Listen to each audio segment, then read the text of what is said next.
Salut les amis. Cette crise nous fait vivre une situation que jamais dans notre histoire moderne, notre humanité n'a encore traversée.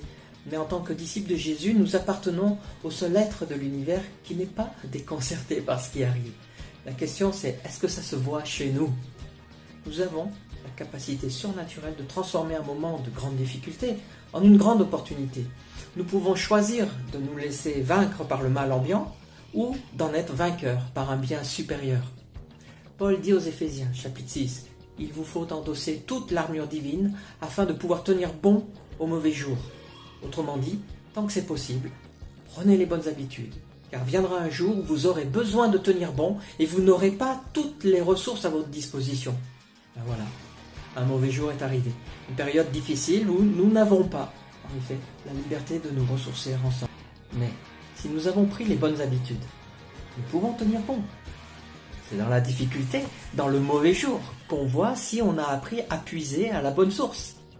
Alors Paul continue, et il parle de faire usage de tout l'équipement que Dieu vous offre, faire tout ce qui vous est possible, si vous voulez repousser les attaques, remporter la victoire sur tous les ennemis et rester maître de la place. Maître de la place, pas mal comme expression. Notre tâche reste de racheter le temps, d'employer toutes les ressources possibles, comme vient de dire Paul, pour déjouer les machinations de l'ennemi et rester maître de la place. Alors, nous ne sommes pas maîtres de la place au niveau économique, nous ne sommes pas maîtres au niveau de la santé, nous ne sommes pas maîtres au niveau des conséquences sociales, mais oui, sur le plan spirituel, nous avons déjà vaincu. C'est-à-dire que nous pouvons mettre à profit cette situation plutôt que de la subir. Dieu nous invite à participer à son action, y compris au milieu de la tempête. Surtout au milieu de la tempête, c'est dans ces circonstances-là que le monde nous observe et que nous pouvons peut-être être un petit peu mieux entendus.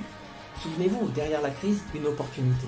C'est en vue de mauvais jours comme celui-ci que nous nous sommes rassemblés tous les dimanches. C'est pour des jours comme celui-ci que nous nous sommes alimentés ensemble de sa parole. C'est pour ce jour que nous avons appris à recevoir de Dieu pour ensuite donner au monde. Nous sommes porteurs d'espoir, de paix et de foi. Cette crise nous permet de nous montrer tels que nous sommes, vulnérables dans ce monde, mais forts en Christ, ne sachant pas comment vont évoluer les choses, mais confiants, assurés dans un avenir lumineux. Autrefois aveugles, et aujourd'hui, nous montrons le chemin à suivre, Jésus-Christ. Que Dieu vous bénisse.